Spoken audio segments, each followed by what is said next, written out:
Baik, Assalamualaikum warahmatullahi wabarakatuh. Nama saya Dewi Putra Andriansyah dari kelas D3 PJJ-TIB 2019 dengan nomor NRP 210319710. Kali ini saya akan mempresentasikan tugas ke-8 dari mata kuliah workshop pemrograman framework dengan judul yaitu Getting Data from Users atau mendapatkan data dari user. Di dalam Y biasanya terdapat sebuah model yang biasanya diisi atau data tersebut biasanya seringkali digunakan untuk mendata sebuah aplikasi yang data tersebut berasal dari user. Kemudian di sini saya akan pertama-tama untuk menambahkan sebuah tabel baru yang nantinya digunakan untuk percobaan.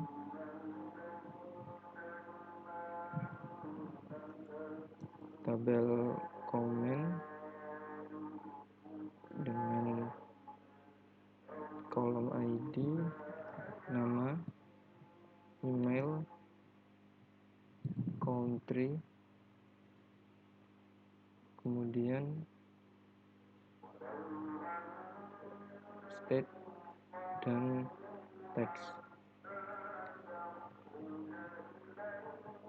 Untuk ID primary, kemudian email boleh kosong,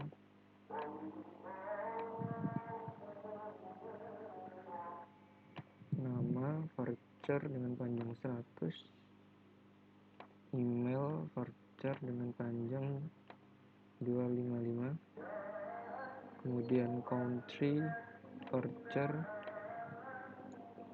panjang 25,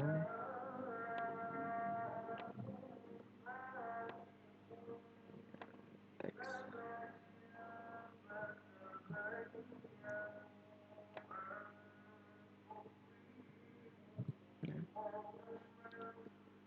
Setelah tabel di database selesai dengan menggunakan Y,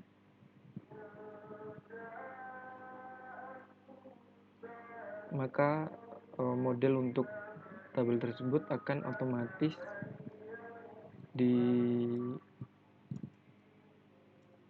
di-generate melalui fitur G di dalam Y.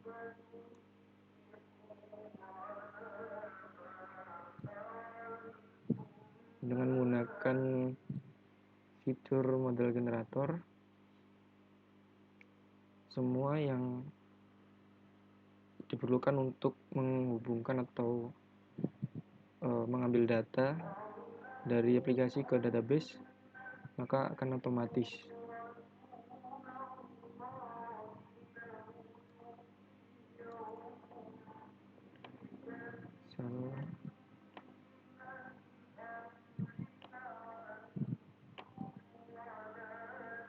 Kemudian controller CRUD,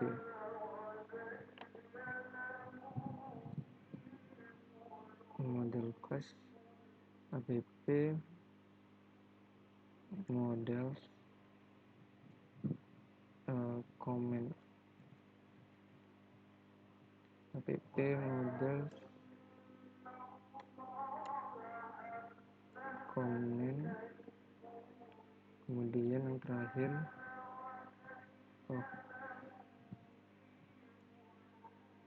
comment search. App controller comment controller, kemudian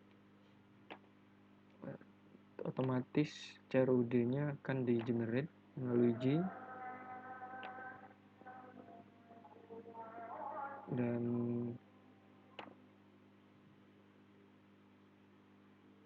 kalau kita cek di sini sudah ada ketiga filenya, yaitu bagian view untuk komen, kemudian bagian model untuk komen dan model search-nya, dan yang terakhir untuk controllernya.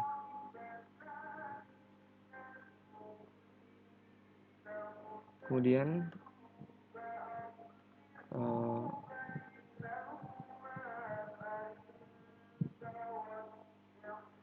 di dalam GUI terdapat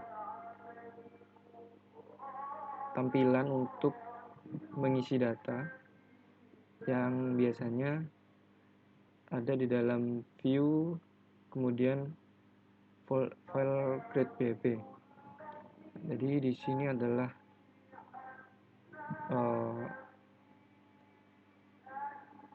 cara untuk membuat form di dalam GUI secara otomatis melalui GUI. Tapi juga bisa melakukan membuat form di dalam GUI secara manual, yaitu dengan melakukan penambahan file tersendiri di dalam view dan menambahkan file atau file view yang akan ditampilkan. Jadi pada banyak kasus form yang ditampilkan ke pengguna memiliki relasi dengan model yang terhubung dengan tabel di database atau model yang berdiri sendiri. Kalau di database berbasis YDB Active Record. Tetapi untuk model yang berdiri sendiri berbasis YBase Model. Seperti model untuk login form. Semua yang berada di antara active form dan begin, active form begin dan active form end pada kode PHP akan diletakkan di dalam tag HTML form pada HTML yang di-generate. Jadi semua yang ada di bagian ini form melalui active form sampai active form end, dari begin sampai end ini akan ditampilkan di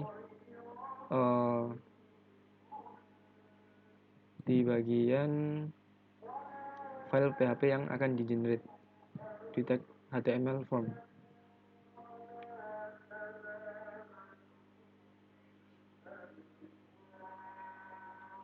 Kemudian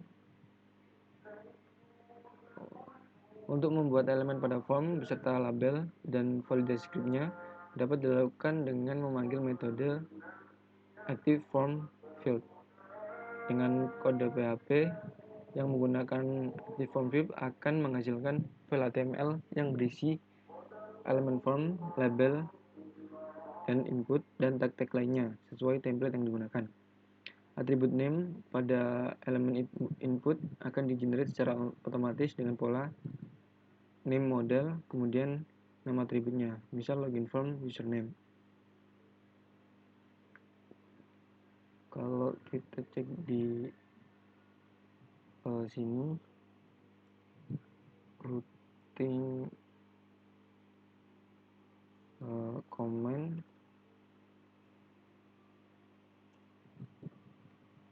create, maka tampilan pada view komennya untuk formnya menjadi seperti ini.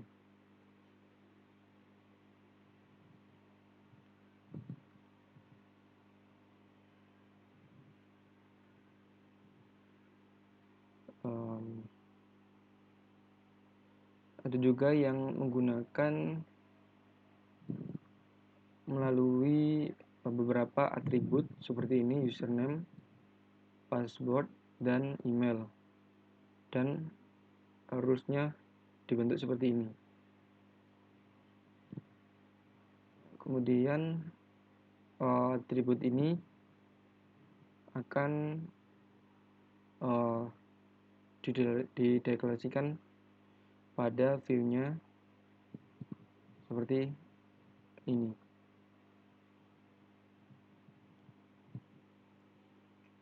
Kemudian adalah validasi input. Aturan dasar, jangan percaya input dari pengguna. Selalu lakukan validasi.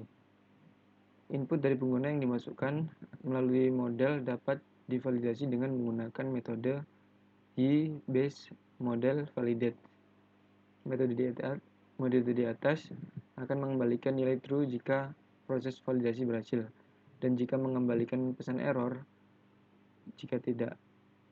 Jika kemungkinan secara default, validasi input ini dilakukan di sisi klien. Jadi validasi input ini berada di dalam file controllernya. Jadi di command controller untuk validasi inputnya di model. Ini di rules, bagian rules.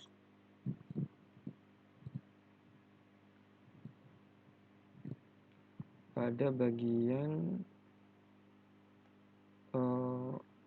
action contact.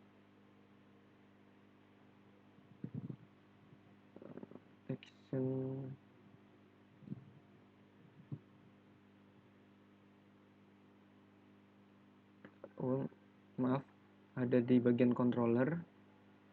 Misal ini ketika user memasukkan data melalui form, kemudian akan divalidasi di bagian controller dari model comment tersebut. Maka dia akan meload data yang dimasukkan, kemudian ketika melakukan post maka akan dilakukan validasi input. Kemudian sebelum melakukan validasi input, Anda perlu mendeklarasikan rule untuk setiap atribut yang akan divalidasi. Rule untuk divalidasi dapat dibuat dengan mengoverride metode Y-based model metode rule. Metode ini harus mengembalikan nilai dalam bentuk array dari rule-rule yang dibuat. Setiap rule minimal memiliki atribut di mana rule tersebut diberlakukan dan tipe dari validator, misal required, email, string, dan sebagainya.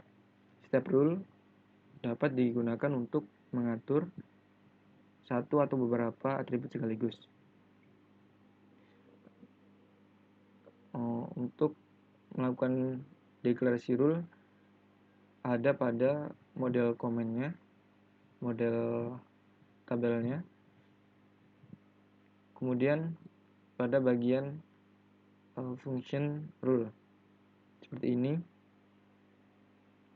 Kalau kita lihat di sini, name ini harus require. Maksudnya kalau kita isi dan kita kosongkan, maka akan muncul warning seperti ini. Namun apabila require ini kita hapus,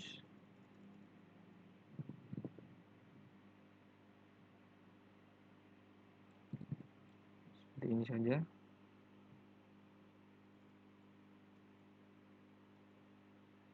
Kemudian kita save, kita refresh kembali.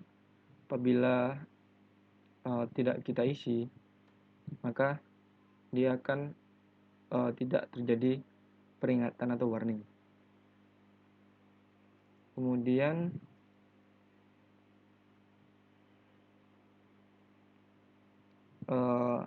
atribut yang harus sesuai dengan yang diinginkan. Mohon maaf tadi ada azan. Saya lanjutkan. Jadi ini adalah rule yang apabila validnya tidak sesuai dengan penulisan email yang benar, yaitu menggunakan @ dan koma, maka dia akan memvalidasi rule tersebut bahwasanya yang dimasukkan itu salah. Misal ini untuk email saya tulis tidak sesuai dengan penulisan email yang benar, tapi sebelumnya ini harus ditambahkan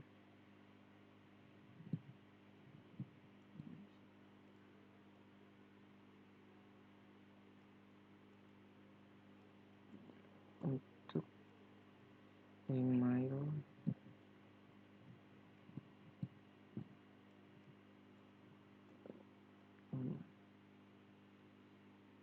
kemudian save, refresh,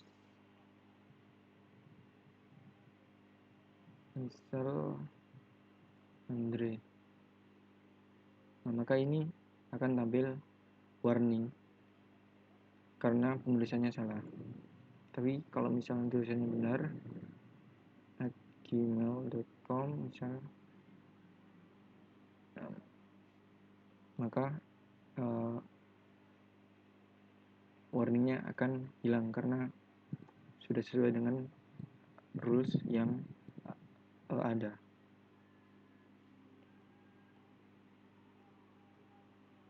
Saya kembalikan terlebih dahulu. Kemudian ada juga penulisan rule yang apabila beberapa atribut memiliki rule yang sama, maka nama atribut tersebut dimasukkan dalam satu array dan kemudian diberi rule-nya setelah koma, maka otomatis semua ini memiliki rule yang sama. Kemudian ada juga untuk rule yang mengatur jumlah atau nilai yang harus dimasukkan seperti ini. Jadi nilai maksimalnya adalah 50. Misal di sini nilai maksimalnya saya ganti 5 huruf untuk country dan state.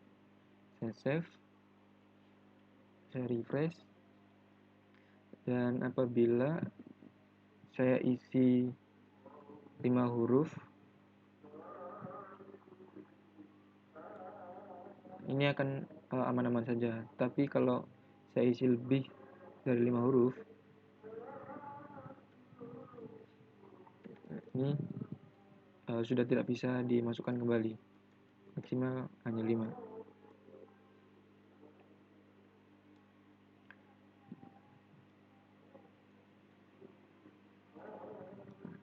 Kemudian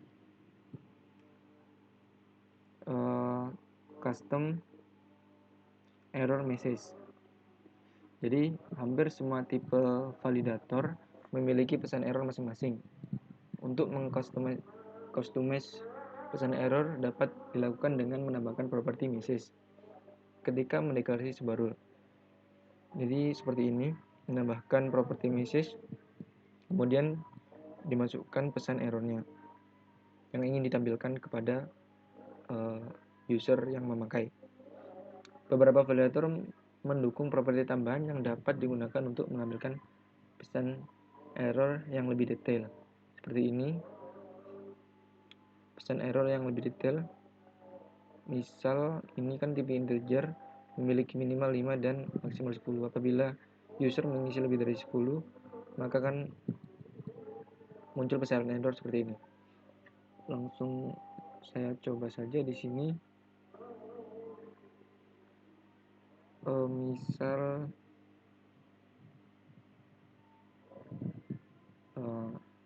di teks ini tipe datanya integer. Kemudian saya atur max-nya menjadi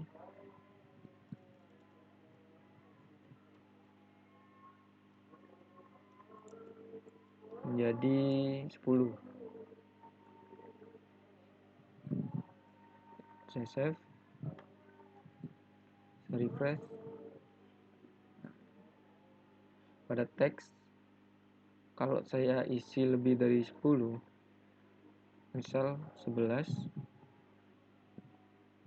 maka ini akan muncul warning yang default, yaitu text must be no greater than 10. Kemudian kita bisa mengedit tulisan error message ini seperti menggunakan too big atau message seperti ini. Misal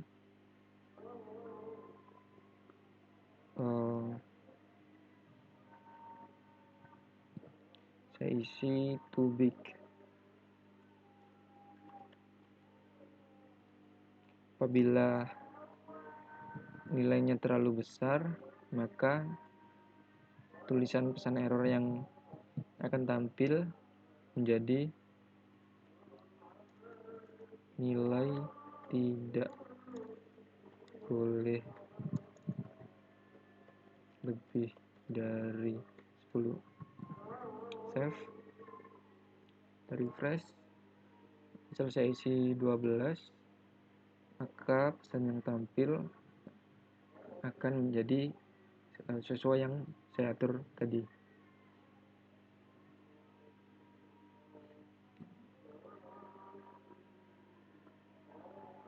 Saya kembalikan terlebih dahulu. String.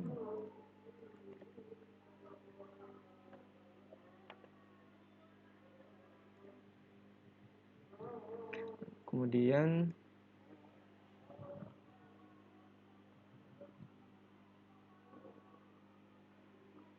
conditional validation.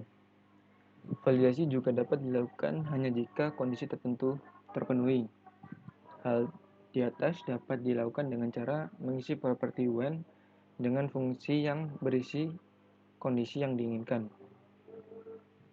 Jika Anda menginginkan validasi juga dilakukan di sisi klien, gunakan properti when client yang berisi string yang merepresentasikan fungsi JavaScript. Fungsi JavaScript ini harus mengembalikan nilai apakah akan melakukan validasi atau tidak. Jadi seperti ini kurang lebih. Ini kan validasi biasa, yaitu apabila country ini harus diisi atau harus require. Kemudian untuk validasi kondisional bisa menambahkan atribut when. Jadi misal contohnya kolom state ini memiliki conditional validasi apabila country-nya ini USA, maka state ini perlu diisi juga. Tetapi apabila selain USA,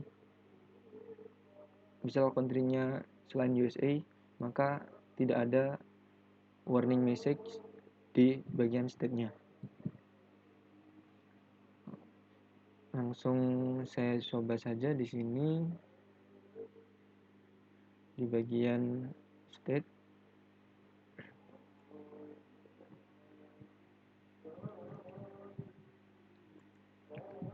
Saya keluarkan terlebih dahulu untuk state-nya. Saya tambahkan rules tersendiri untuk state.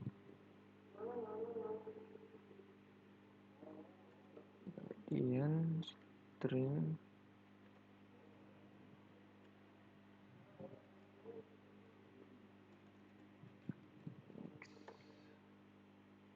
semua 25.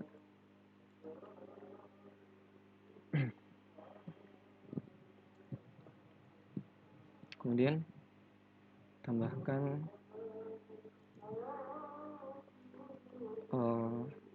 atribut when.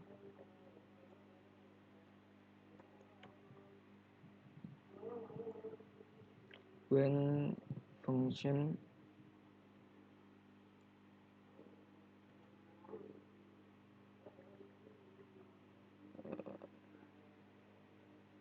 model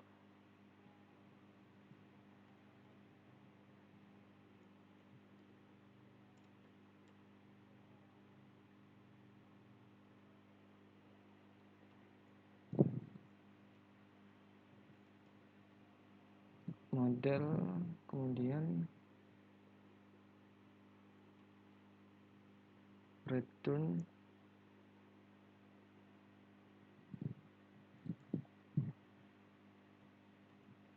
$model country, berarti ini comment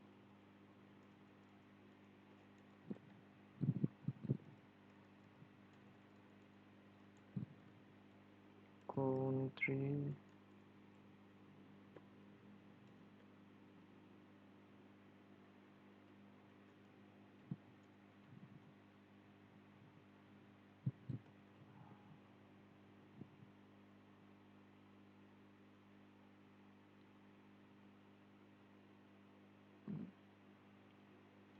kemudian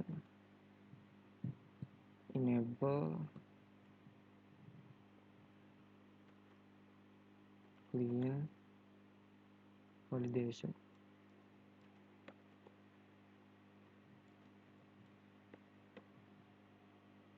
false.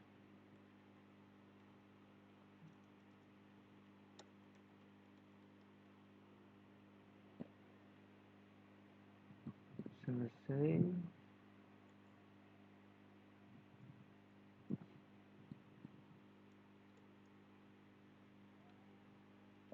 Tinggal save. Maaf.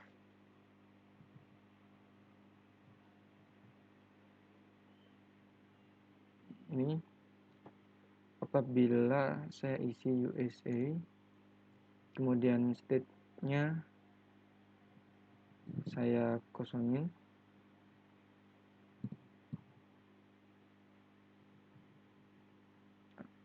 sebentar, validation comment country,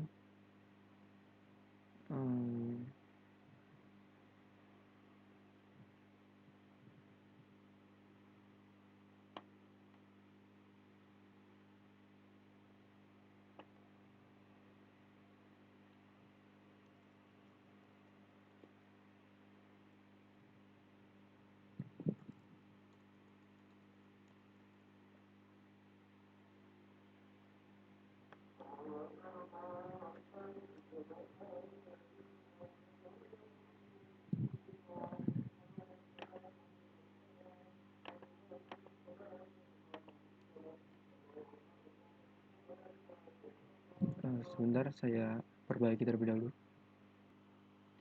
Baik, maaf ini kurang require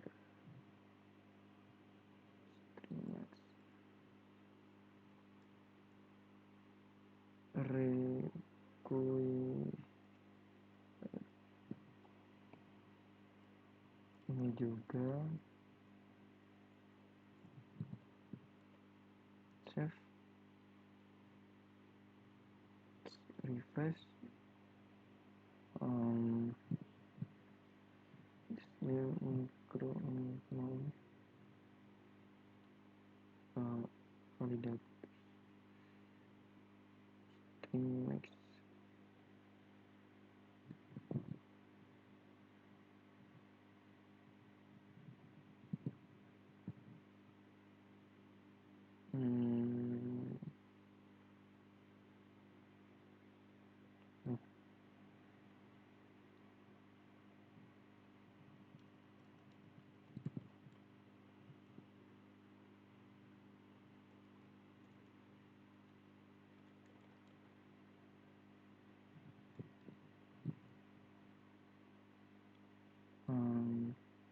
Bentar, saya perbaiki terlebih dahulu.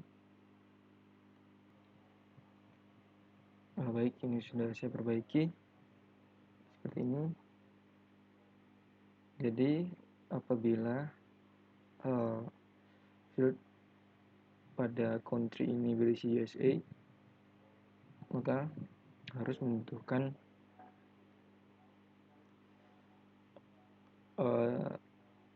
value pada state-nya. Jadi seperti ini. Misal ini saya isi Andre, misal country-nya Indo, kemudian ini saya kosongin untuk state-nya. Apabila dikirim atau di post, maka ini akan masuk ke dalam database. Tetapi kalau menggunakan USA, kalau saya kosongin kemudian saya post, maka otomatis ditolak karena validation-nya masih ada yang tidak sesuai. Jadi itu yang dimaksud dengan conditional validation. Selanjutnya data filtering. Pada banyak kasus masukan dari user harus difilter terlebih dahulu. Sebagai contoh, menghapus spasi kosong sebelum dan sesudah nama user, pengganti atribut yang kosong atau tidak diisi dengan nilai tertentu. Validation rule juga dapat digunakan untuk mengatasi hal ini. Seperti ini, apabila biasanya kan user tidak sengaja menambahkan karakter spasi di awal atau di akhir data atau fieldnya. Nah, kalau di post, otomatis spasi tersebut masih bisa masuk ke dalam database. Tetapi dengan adanya data filtering, maka spasi yang berada di awal atau di akhir dalam field akan dihapus dengan menggunakan atribut trim.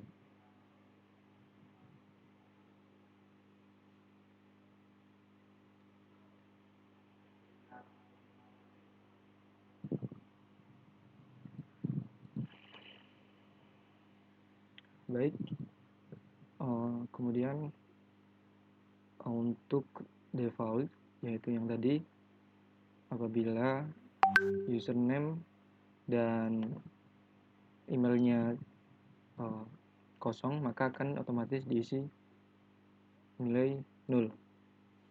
Kemudian untuk menyeting datanya bisa menggunakan value kemudian yang akan diisi sebagai value defaultnya. Misal level akan otomatis memiliki nilai 1 apabila tidak memiliki nilai default atau kosong. Kemudian bisa juga digunakan untuk tanggal seperti ini. Jika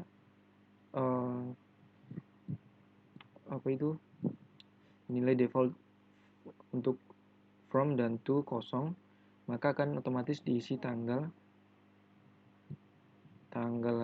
saat ini dengan tahun, bulan, dan hari, kemudian ditambahkan ininya, itu sort str to time, menjadi bertambah 6 hari dan 3 hari. Kemudian uploading single file. Untuk membuat form yang menerima file upload, ikuti langkah-langkah berikut.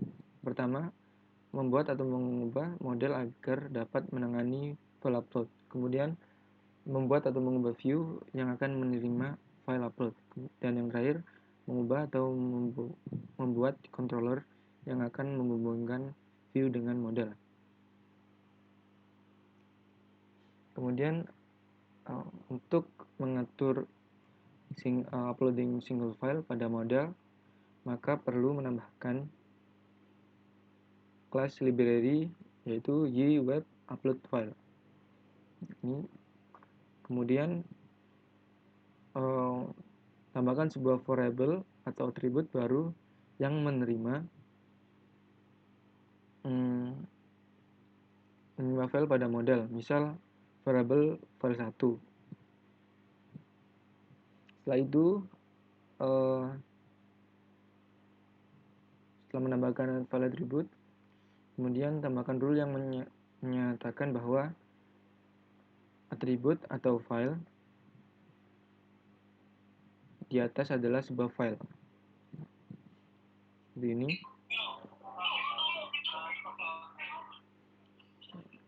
Kemudian Anda juga dapat menambahkan validasi, misal untuk memastikan bahwa yang di-upload hanya file dengan extension JPEG atau GIF saja. Nah, seperti ini untuk validasinya.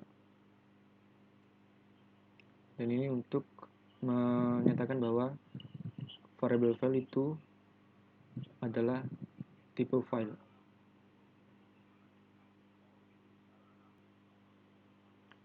Pada view-nya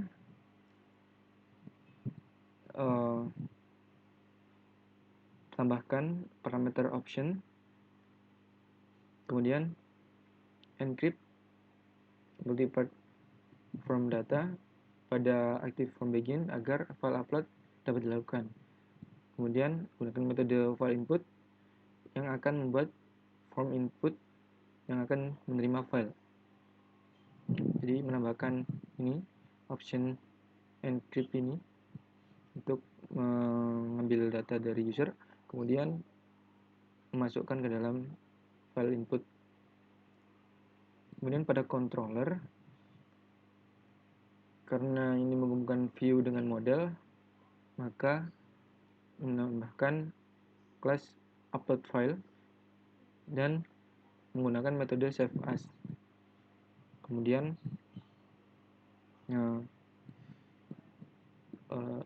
jadi seperti ini, use app web upload file dan upload form. Kemudian uploading multiple file. Untuk membuat form dengan mengupload beberapa file bersamaan, Anda perlu melakukan beberapa perubahan. Pada model, tambahkan properti max file. Kemudian pada view, ubah nama atribut dengan model seperti bentuk array. Kemudian tambahkan properti multiple true pada metode file input. Pada controller, ganti metode getInstance menjadi getInstance. Gunakan for each untuk menyimpan semua file. Uploading multiple file seperti ini, model, kemudian view-nya, dan controllernya.